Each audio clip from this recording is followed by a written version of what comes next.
Hello बच्चों, स्वागत है आपका एक बार फिर हमारे YouTube चैनल पे। आज हम लोग स्टार्ट कर रहे हैं गाउस के नियम की उत्पत्ति। कल मैंने आप लोगों को गाउस का नियम बताया था, जो क्या था कि विद्युत फ्लक्स फाई बराबर होता है summation of Q upon epsilon not के। इस एक्सप्रेशन को मुझे प्रूव करना है। इस एक्सप्रेशन को मुझे क्या करना है? सिद्ध करना है। सिद्ध करना है तो इसको मैंने टॉपिक को नाम क्या दे दिया? गाउस के नियम की उत्पत्ति। कि भाई कैसे जो फाई बराबर summation Q upon epsilon not को हम लोग निकाल सकते हैं। तो इसके लिए क्या किया मैंने माना कि कोई बिंदु है O, जिस बिंदु O पर कोई प्लस क्यू आवेश स्थित है। ठीक है यहाँ तक।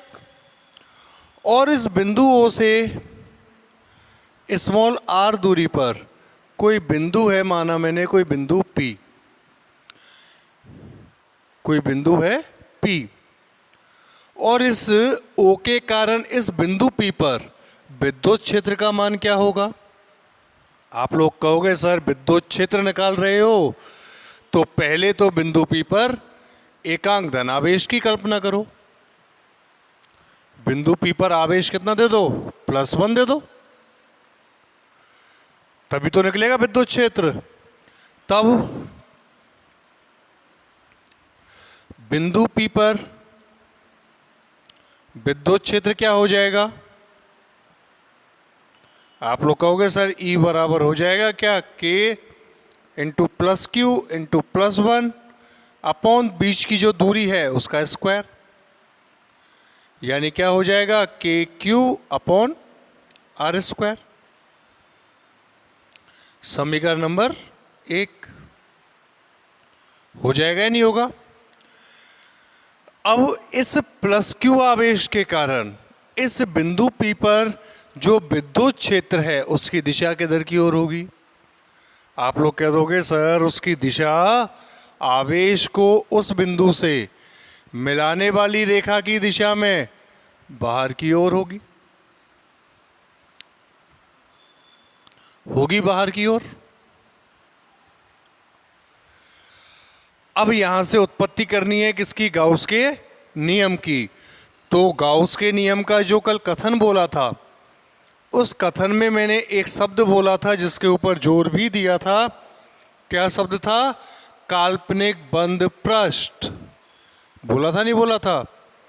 कि भाई गाउस का नियम केवल और केवल बंद पृष्ठों पर ही लागू होता है।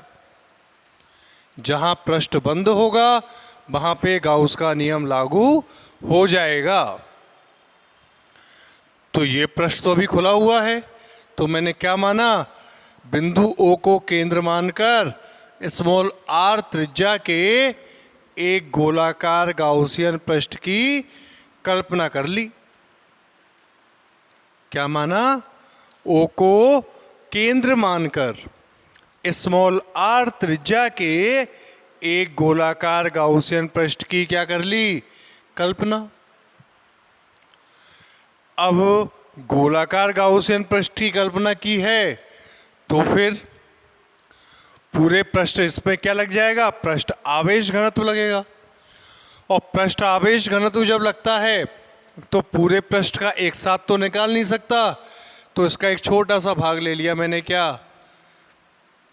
dA vector. जो पूरा क्षेत्रफल है उस पूरे क्षेत्रफल का एक साथ तो हम लोग फाइंड आउट नहीं कर सकते, इसलिए हमने क्या किया? उस क्षेत्रफल का एक छोटा सा भाग ले लिया। और छोटा सा भाग क्या माना? dA वेक्टर मान लिया। भाई यहां तक किसी कोई प्रॉब्लम नहीं। तो भाई विद्युत फ्लक्स निकालना है तो विद्युत फ्लक्स की परिभाषा क्या कहती है?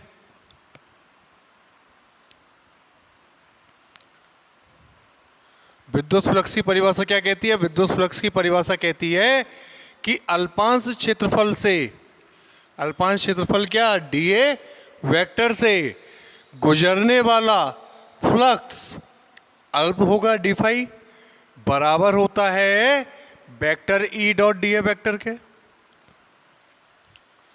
कल पढ़ा है। यहां पे देखें तो vector A dot vector B, और vector A dot vector B बराबर क्या होता है, ए बी कॉस थीटा। तो डी फाई बराबर क्या हो गया, E D A cos theta. हो गया ना।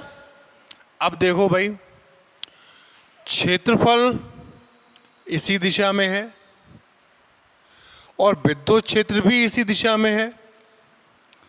चूंकि विद्युत क्षेत्र और अल्पांश क्षेत्रफल दोनों एक दूसरे के क्या हैं, समांतर हैं, यानी एक ही रेखा पर एक ही दिशा के अनुदिश हैं। तो थीटा बराबर 0 डिग्री, तो कॉस थीटा बराबर कॉस 0 बराबर कितना होता है, 1। तो डी फाई बराबर क्या हो जाएगा, ई डी ए। ये तो किसके कारण है, अल्पांश क्षेत्रफल के कारण।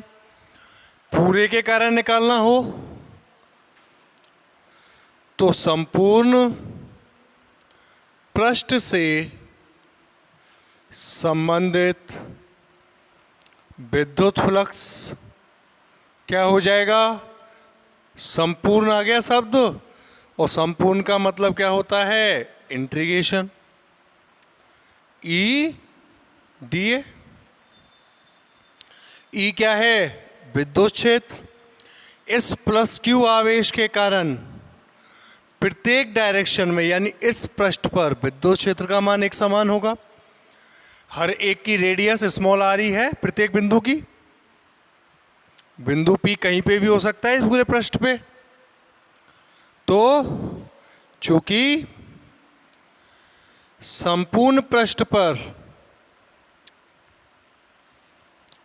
विद्युत क्षेत्र एक समान रूप या एक समान है, और एक समान है तो कल मैंने बताया था कि एक समान चीज़ क्या होती है, कांस्टेंट, और कांस्टेंट को क्या कर देते हैं, बाहर निकाल देते हैं। निकाल दिया। अब क्या बच गया, whole integration of D A. इस खोखले गोले का संपूर्ण पृष्ठीय क्षेत्रफल क्या होगा, जल्दी जल्दी बताओ। खोखले गोले का संपूर्ण पृष्ठीय क्षेत्रफल कि सर 4 पाई आर स्क्वायर होगा ना। ई की वैल्यू क्या है, के क्यू अपॉन आर स्क्वायर, या ई की वैल्यू के का मान 1/4 pi epsilon naught Q upon R square. होता है कि नहीं होता, के का मान रख दिया इसमें, बस यहाँ पे रख दो तो फाई बराबर क्या हो जाएगा, 1/4 pi epsilon naught into Q upon R square into 4 pi R square. 4 pi से 4 पाई गया, आर स्क्वायर से आर स्क्वायर गया, तो फाई बराबर क्या बन गया, क्यू अपॉन एप्सिलॉन नॉट। और ये क्या है, ये है गाउस का नियम। क्या है ये बच्चों, गाउस का नियम। क्या कहता है गाउस का कथन, किसी काल्पनिक बंद पृष्ठ से संबंधित विद्युत फ्लक्स उस पृष्ठ में निहित आवेश की कुल मात्रा व निर्वात की विद्युतशीलता के अनुपात के बराबर होता है। यहाँ तक कोई प्रॉब्लम है आई हमको, बिल्कुल नहीं आई। क्या किया है मैंने, कुछ नहीं, प्लस क्यू आवेश लिया था, उसके कारण स्मॉल आर दूरी पे कोई बिंदु था, बिंदु पी, जिस पर मुझे विद्युत क्षेत्र निकालना था। विद्युत क्षेत्र निकाल दिया मैंने। विद्युत क्षेत्र निकालने के लिए बिंदु पी पर एकांक धनावेश मान लिया, निकल गया विद्युत क्षेत्र। अब गाउस का नियम निकालना है तो गाउस का नियम के लिए सबसे पहले पृष्ठ बंद होना चाहिए। तो मैंने एक काल्पनिक बंद पृष्ठ की कल्पना कर ली और विद्युत फ्लक्स की परिभाषा लगा दी। क्या होती है? अल्पांश क्षेत्रफल डी फाई डी ए के लिए विद्युत फ्लक्स हो गया डी फाई बराबर vector E dot D A vector हो गया ना।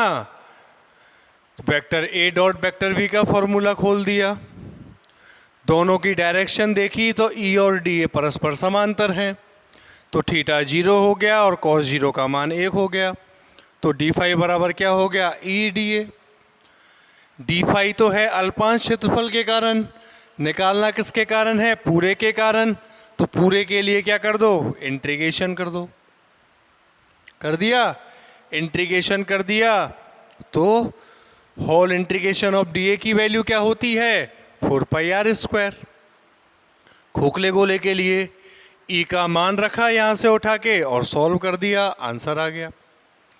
तो यहाँ तक कोई प्रॉब्लम नहीं आई, गाउस के नियम की उत्पत्ति हो गई। ठीक है कि नहीं?